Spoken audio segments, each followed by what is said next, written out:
ito ang isusunod natin. Isang sanga lang talaga yan guys. Sobrang bigat. Tinali ko na ito siya pero hindi talaga maano. May bumigay talaga dito last week. Ayan oh. May bumigay dahil sa sobrang bigat niya. So dito natin siya ikakat. Sa area na to. Ayun. So tingnan nyo guys kung gaano siya ka. Isang sanga lang po yan siya oh. Tingnan nyo kung gaano kaganda yung kanyang mga rosette dyan. Yan po sa likuran and then dito po sa harap. At may maliit pa dito na sumibol din. Ayan oh. Ang ganda niya.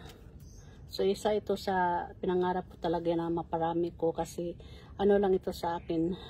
Birthday regalo nung nag-birthday ako last 2021. So isang ganito lang po kaliit. Ganyan kaliit. So inano ko talaga siya ng parami. Ganon. Sa ngayon siya na po yung pinakamaraming succulent na meron ako. Succulents, ayan o. Sobrang